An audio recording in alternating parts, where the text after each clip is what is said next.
შეიძლება ითქვას, რომ ჩვენი ქორწილი თითქმის 2 კვირა გაგრძელდა. და ახლა მოგიყვებით რატომ. იქიდან გამომდინარე, რომ რორი არის ბრიტანელი, ძალიან ბევრი სტუმარი ყავდა, არა მარტო დიდი ბრიტანეთიდან, ასევე ამერიკიდან, გერმანიიდან და ასე შემდეგ. მათ შორის ჩემი მეგობრებიც ჩამოვიდნენ უცხოთა სხვადასხვა ქვეყნიდან. შესაბამისად, ზოგი ჩამოვიდა 1 კვირით ადრე, ზოგი 5 დღით ადრე და ყოველდღე რაღაც აქტივობა ჰქონდა მოფიქრებული. ქორწილამდე 13 დღით ადრე გავაკეთეთ დიდი ვახშამი ქეთუტაკოტეში და შემდგომ უკვე ჰქონდა მინი დეგუსტაცია ღვინის. ოღონდ ეს იყო ძალიან ექსპრომტი გადაწყვეტილება. ჩვენმა სტუმრებმა პირველად დააგემოვნეს ქვევრის ღვინო და ძალიან მოეწონათ სხვათა შორის. ზოგადად ინგლისელებს ოღონდ სასმელი მიეცით და მე მგონი ყველაფერი მოსწონთ. ხუმრობა იქით იყოს და ძალიან სასიამოვნო გავატარეთ ნამდვილად. და უკვე როლის სხვა ოჯახის წევრებმაც დაიწყეთ ჩამოსვლა და ეს მაგალითად როლის პატარობის ვიდეო, რომელიც მისმა დეიდამ გამიზიარა და რომელიც ძალიან შემიყვარდა. ქორწილი ჰქონდა შაბათს, ხუთშაბათ დღეს მოვაწერეთ ხელი ოფიციალურად იუსტიციის სახლში. აქ იყვნენ ჩემი მეჯვარეები, სხვა შორის 5 მეჯვარე მყავდა და აქედან 2 იყო ჩემი და იკო. როლის სამოქალაქო ქორწინებისას ყავდა სხვა მეჯვარე, თავისი ინგლისელი მეგობარი. თუმცა ეკლესიაში უკვე ყავდა ქართველი მეჯვარე, იმიტომ რომ რობინი არ არის მართლმადიდებელი ქრისტიანი. ზოგადად მგონია რაღაცა ინგლისური დეტალი მაინც მქონოდა ქორწილის დროს და ეს არის თავზე რაც მახურავს fascinator-ი, რომელიც ძალიან ტრადიციული თავსამკაული არის ქალებისთვის. ეს უკვე შემდეგი ლოკაცია არის და ნამდვილი ღვინის დეგუსტაცია. როლის და მე ძალიან გვიყვარს ეს ადგილი, wine shop, ასე ქვია, არის ამაღლების ქუჩაზე და როდესაც ჩვენი უცხოელი მეგობრები ჩამოდიან, ყოველთვის აქ ვაკეთებთ ხოლმე დეგუსტაციას. ესე ჩემი მამიკო, რომელთან ერთადაც მცირეოდენი ვახტანგური გადავყარი და აქ სტუმრები ნამდვილად ძალიან შეგვითხრნენ.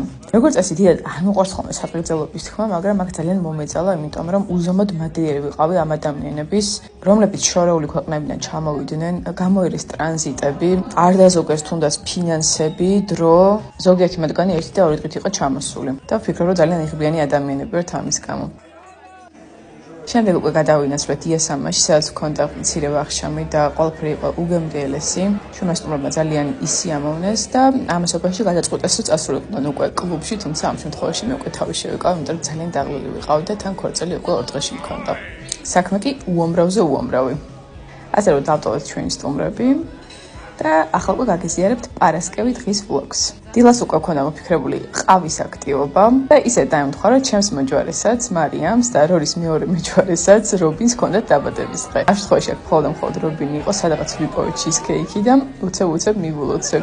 აქ ხედავთ დოგს, რომლის წამოღებას გადაწყვეტა რორი, იმიტომ რომ ამ ლოკაციიდან, ანუ მთაწმინდიდან აპირებდა გადასვლას კუსტბაზე და სწორედ ამ დოგით ხელში. მე უკვე აღარ გავყევი ლაშქრობაზე, ეს უკვე ნამეტალი იყო მართლა ჩემთვის. გავუშვი და სახლში მოbrunი, სადაც რამდენიმე საჩუქარი დამხვდა და გავხსენი გავბრდყვანი ყველაფერი.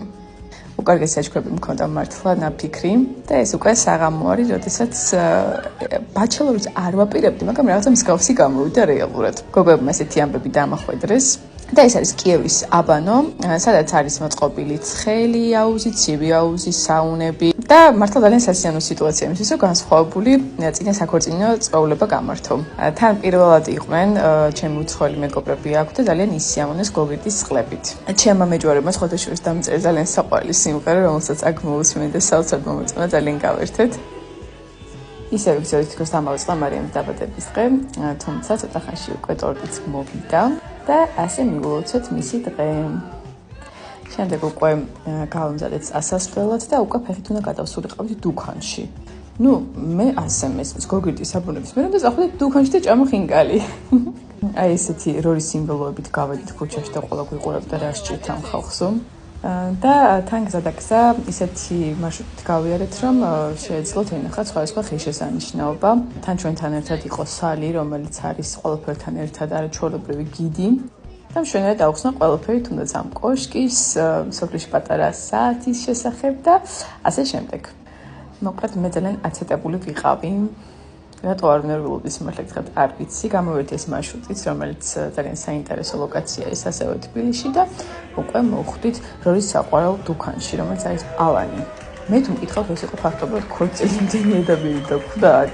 ოღონდ რორი არ ვიცი რატო იფიქრა, რომ ეს საჭმელი ეგრევე მოვიდო და კაი ხანი მოგვიწია ლოდინი, ამიტომ ძალიან დამშეული ვიყავ, თუმცა როცა გამოდივარ გოგირდის აბანოებიდან საოცრად მშია. ხო და რა ვიცი, ქორწილამდე სხვები როგორ შვებით ხოლმე, მაგრამ არც ხაჭაპური დამიკლია და არც ხინკალი. ერთადერთი რომ სასმელს ნაკლებად ვეტანებოდი, ზოგადად დიდად არ მსიამოვნებს დალევა და მით უმეტეს ამ დღებში არ მინდოდა, იმიტომ რომ სახაზე ზოგადად ყველაფერი მეტყობა. რეალურად ძალიან საინტერესო და ავთენტური გამოცდილება იყო მათთვის და ჩემთვისაც. ძალიან ბევრი პოზიტიური ემოცია გავცვალეთ, გადავიღეთ ფოტოები და უკვე გადავწყვეტეთ, რომ წავსულიყავით სხვა ბარისკენ. აი ხა ნახეთ რამ ხანდა გადმოდის ესენი სულ ჩვენი სტუმრები არიან. შევედით ბარში, თუმცა მე და რორი უკვე დიდხანს ახარ გავჩერებულ ვართ, იმიტომ რომ მე უკვე ქორწილი მქონდა. ქორწილის წლებს კი ცალკე შემოთავაზებთ.